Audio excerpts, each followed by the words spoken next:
This Power Rangers Beast Morphers episode review is intended for and targeted to adult fans of the series. Hello there, heroes. I'm the Orange Ranger, and welcome to another Power Rangers Beast Morphers 2.0 episode review. Listen, I realize that we're living in kind of scary times right now. So let's try to get away from all that by going back to the city of Coral Harbor as I take a look at the 4th episode of Beast Morphers 2.0, Artist Anonymous. By the way, please make sure you subscribe to the channel to see my videos, ring the bell, get your notifications set up so you find out when I post new ones, and check out Patreon or Ko-fi if you're interested in supporting the channel financially. Early in the morning, Ravi wheels a cart of paint supplies out to a wall that has been covered in graffiti. He checks a drawing and gets to work, painting over the graffiti with a rather delightful beach mural. A painting this complex really should have taken him most of the day, but as we're about to see, he managed it in about an hour or so. Space is warped and time is bendable. Commander Shaw jogs up, the first time that we've seen her out of uniform. She asks what Ravi is doing up so early, and since he can't tell his mother that he's an artist, he makes up a story about seeing some mystery artist painting the wall who ran away when he saw Ravi. He was just cleaning up the mess, and that explains how this paint got all over him. His mother tosses out yet another line about art being a waste of time and says she'll see him back at the base. At the base, Ravi is washing the paint off of his hands when Nate and Steele walk in. He makes up a different lie for them, of course, telling them that he touched a wall being painted at his house. Lying to them doesn't even really make sense, seeing as they already know he's an artist, but the episode is going to attempt to explain this. Devin and Zoe call Ravi and tell him to put on the news, where Zoe's mom is doing a story about the mural and the mystery artist. Ben and Betty are there too. Boosties, skateboard, light pole, hot dog stand, moving on. The episode moves on from that as quickly as I just did, Devin complimenting Ravi's skills. Yeah, it doesn't really take a genius to put this together, and Ravi quickly confesses, the two of them telling him to come down and at least see the people admiring his work. However, Nate and Steele just heard him confess, and let me tell you, Nate is just offended that Ravi lied to him.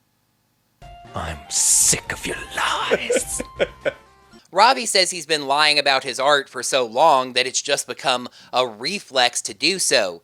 Nate says, "You better listen up here, mister. Little lie or big lie, lying is bad and wrong, and you better not tell any more dirty, dirty lies."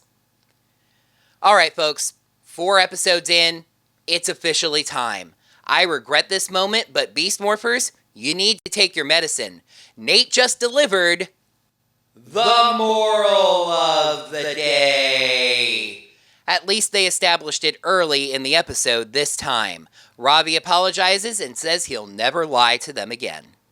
Robo Blaze and Robo Roxy are right outside Grid Battleforce, actually in the area where Devin and Steele fought against Vargoyle in the Battle of Spot the Plant. They find a lock and key and create a nameless, for now, Robotron from it. They instruct the Robotron to break into Grid Battleforce and cause as much damage as it can from within. It opens the gate to a parking garage with its powers, and the two Robos just leave. Your bodies are expendable. Go with the thing. Ravi goes to get into a car, funny enough, seemingly finding it locked. The Robotron marches in and Ravi confronts it. After the intro, Ravi eventually morphs and the two clash, with the Robotron activating a lock. Suddenly, Ravi's gun won't fire. He gets knocked down, but Nate and Steele show up, causing the Robotron to run away. Run away! Run away! The three chase the Robotron down and eventually knock it down some stairs. Devin and Zoe show up on Cruise, and the Robotron retreats completely. In the, I guess, crystal dimension. Quick little time out here. I've been getting some comments saying that this place is officially called the Crystal Dimension because people like Campbell Cooley have called it that. However, I can tell you this place does not have an official name that they've established yet. It's just the dimension where there are crystals, so the Crystal Dimension. Anyway, the Robotron... I need to give this thing a name, even though the episode hasn't yet, and I think it's a 50-50 shot, so I'm going to call this Locktron. Anyway, Locktron says it's not its fault, since Ravi just happened to be right there when it opened the door. Robo-Roxy whines that Lover Boys had quite a day, first the big mural painting, and now stopping their plan. Evox points out that sending one monster to run directly into the middle of Grid Battleforce wasn't really all that good of a plan, and as usual, Scrozzle has a better one, using the Rangers' weaknesses against them. Ravi won't take credit for the mural because his mother wouldn't approve of it, right? So Scrozzle will turn Locktron into an artist who will take credit for the mural, ready to paint his next masterpiece on the side of Grid Battleforce. The mural will use an explosive paint that Scrozzle just developed because of reasons. The artist here is another cameo, an actor they had close to hand. Very close to hand. This is Kelson Henderson, Cruz's voice actor. Evox turns into Mayor Daniels and says that he'll clear the project to happen. Back at Grid Battleforce, the Rangers show up, and that is exactly what is happening. I love that Evox Daniels speaks perfect politics, saying that the mural is to keep the city excited and interested in the global Morphex network, keeping that buzz that they need to push the project forward. And since the mystery mural went over so well, they're going to use the same artist, revealing Pierre. Yeah, Pierre Seruit-Clay. Ravi is understandably confused, questioning the man. This in turn confuses Commander Shaw, since Ravi said that he saw the man this morning. Ravi claims it's just that the man ran off so quickly that he wasn't positive, but confirms that yes, it was him. This clears the objection, and Shaw takes Pierre over to the wall to be painted. The Rangers call Ravi out, of course, and it becomes more moral of the day nonsense about lying to his mother. However, we do get a great character moment, as we find out that Shaw has been putting Ravi in uniforms since he was a little kid. Her dream is for him to follow in her footsteps, and he doesn't want to shatter that. But forget all that. The moral of this episode is that lying under any circumstance is wrong, so the Rangers convince Ravi to tell his mother the truth. Just as Pierre is about to start painting, Ravi runs over and confronts him, proving that he was really the mystery mural artist by showing his mother the concept drawing that he had done. Of course, after several episodes of directly stated bias against art, Commander Shaw is upset that he lied to her. What I love here is how smart Locktron plays this. While the rest of them are all having their little family morals moment, he quietly gathers what I assume are Tronics in paint suits and has them grab the paint, preparing for a quick splash and splode, if you will. But Devin notices just in time and they dodge the paint. Locktron blows it anyway, pushing them away. I love how Mayor Daniels stammers about not being able to believe this. Shaw buys it and gets him out of danger. The Rangers morph, but Locktron instantly locks their transporters so they can't summon any of their weapons. Thankfully, unlike some other teams, these Rangers realize that they have a weapon at the end of each limb, and the fight begins. Well, I guess I spoke a little too soon, as the Rangers start fighting the Tronics with found weapons, like barrels and brooms. Back in the crystalline entity dimension, Mayor Evox storms in, ranting about the Rangers and saying he needs more Morphex to maintain this form. Too late. He slurps them down anyway with his hair tubes, ranting unimpressively about crushing the Rangers. Scrozzle says that he can do that with a Gigadrone, and upgrade it with Gamer Drone's ability to project that Morphex-absorbing hard light dome. Single line establishment, y'all. Oh, and by the way, it was Keytron, not Locktron. Like I said, had a 50-50 shot. The Rangers defeat the Tronics. Extra points for the one that stepped into the paint and Nate having Steel blow it up with the remote. That was pretty cool. And Devin's doing just fine against Keytron, but then suddenly Keytron's running at Devin, and that's a problem for some reason. But then it gets blasted back by Commander Shaw, rocking one of their regular blasters as well as the Beast X Ultra Blaster, which she tosses over to Devin. Devin does a rather weak-looking pew-pew-pew finisher to destroy Keytron. She also informs them that a Gigadrone is inbound, so they run into the chest of an already formed Beast X Ultra Zord. This Zord fight is so short that Nick released the entire thing as an episode preview. They roll into the dome in footage the Beast Morphers has already used. The Sentai may have reused that footage, to be fair. Keydrone locks the Ultra Zord, but for some reason this doesn't apply to its jet boots, so it flies up and then falls down, smashing the Gigadrone. A badass way of destroying it, bringing back pleasant memories of the Thunder Ultra Zord, but that doesn't give kids another chance to want the Cheetah Beast Blaster. So, gun/slash finisher it is. Commander Shaw waits in the lab until Ravi gets back. When he does, she says that she knew she'd find him there. Except, that he found you there. Anyway, the two of them have the talk that we all knew was coming. She's upset that he's lied to her all this time, and he says that he knew she'd be upset because of how she's talked about Art. She says that the only thing more upsetting than his lies is the fact that her attitude is what caused them. She asks how Art makes Ravi feel, and he says that, crazy as it sounds, Art makes him happy. Well, that's just friggin' bonkers, Ravi! She promises to support anything that will make him happy. In fact, she says there's something he needs to go do. She takes him back to the mural with a small vase of white paint and a brush. That's right, it's time for Ravi to sign his work. He kneels down and does so, the crowd still admiring the mural, applauding. Technically speaking, anybody could have walked up and signed this, but hey, it's a nice moment, especially as Commander Shaw brags that her son made this. Well, I'm just going to end the episode here. Yeah, no score, no pros and cons, no summary of all that, just, until next time, heroes, may the power protect you. Okay, listen everybody, I lied to you just now, and I'm really sorry. I feel really terrible about it, and it's not something that I should have done. I promise that I will never, ever lie to you again. Probably. Possibly? Let's throw shades! Episode 4. Artist Anonymous. Pros, basically everything involving Commander Shaw, Kelson's cameo, and Scrozzle yet again.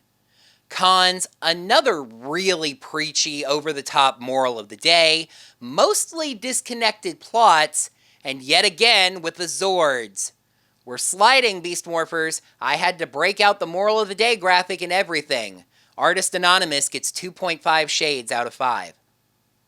So clearly this was a Ravi focus episode, but I was loving the Commander Shaw sub-focus. This episode has been coming ever since they first established Commander Shaw's attitude about Art, and when we arrived, the moments were heartfelt. Sure, the whole, I hate this thing, but I hate that you lied to me about this thing even more, is a little bit tropey, and hey, her idea that Ravi should be mainly focused on his duties is kind of right, seeing as he's a ranger and all. But Miss Blakely acted the bananas out of her scenes. Jogging outfit, guns, dedicated mother? Dang. Considering that Kelson is only a voice in this season, especially for a downplayed character like Beastbot Cruz, it was nice to see him get a chance to act on the screen. Besides the whole French artiste stereotype, they probably had him throw up an accent to cover up his normal voice, because I think Kelson's normal voice is more or less what Cruz's voice is. I could be wrong about that. But overall, he did such an excellent job portraying Pierre that I found it a little bit weird that Keytron was able to do so well. Scrozzle yet again. Do I even need to say more? His scene with the Robos where he just owned them is amazing. His plan, while a little old school MMPR, was really clever. It gets to one of the Rangers emotionally and gives them a shot at breaking into the base. Scrozzle is winning so hard right now. Campbell Cooley got invited to Power Morphicon. In the lab, Nate gets upset that Ravi lied to him about his art, even after Ravi says it was just a reflex. Nate tells Ravi that lying is wrong. Ravi goes along with Pierre being the artist, lying to his mother about seeing him to protect his secret. Nate once again tells him that lying is wrong. And even at the end of the episode, as touching as that scene was, Commander Shaw really drives it home about being upset that she was lied to. Lying is wrong. Did you get it yet? Another super simple moral that is beaten into our heads. Beast Morphers 2.0 is quickly approaching ninja steel levels of moralizing. I do have to grant the episode that the two plots are, technically speaking, connected. Ravi denies painting the mural, which allows Keytron to pretend that he was the artist so they can get access to Grid Battleforce. But it just feels like that's a really light connection. Overall, you have the human plot about Ravi painting the mural and worrying what his mother will think of his art, and then in the Ranger side, oh yeah, there's a Robotron that we should probably do something about. I like the two plots to blend even more than this. Yet again, with the Zords. It was really insulting for the Zord fight to be so short that it was used as an episode preview. Not some of it, all of it. I've had some people tell me that Go Busters also had rather anticlimactic mech fights. I haven't seen it in a while, I don't really remember one way or the other. But they said it's because the Megazords, they were called Megazords by the way, took a long time to transport in, so that fight usually took place at the end of an episode.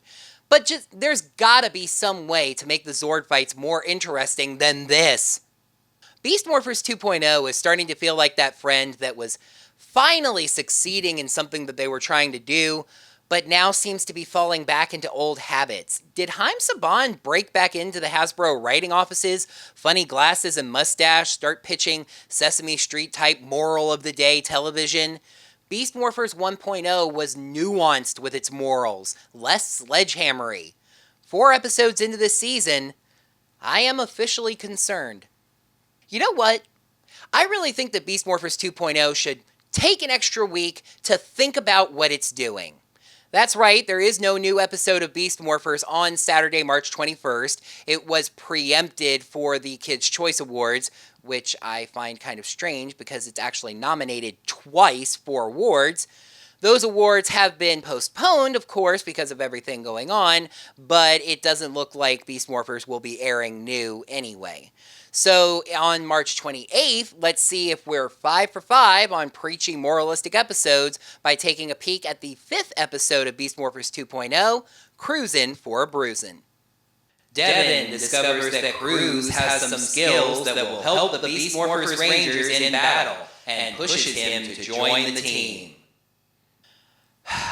The moral of the day is going to be that everyone has something about them that makes them special, and you should always be true to yourself. That's going to do it for another Power Rangers Beast Morphers 2.0 episode review. Thank you, heroes, so much as always for watching. Now that the video's over, please click that thumbs up button right down below to let me know that you enjoyed the video, and leave a comment letting me know what you thought of this episode, as well as my review of it. Until next time, heroes, may the power protect you. Painting over the graffiti with a rather delightful beach mural. Devin and Zoe call Ravi and tell him to put on the news, where and the two clash, the Robo acting a fly. A badass way to destroy it, bringing back memories of the Thunder Megazord, Thunder Ultrazord. Keydrone locks the Ultrazord, but unfortunately... Badass way of destroying it, bringing back memories of the Thunder Ultrazord, but that doesn't give chance... So it flies up and then falls down, smashing the Robotron. Except it's a Gigadrome. It's nice to see it's nice to oh my god. Beast Morphers is a quickly. Make sure to like the video now that it's over by pressing that thumbs up button.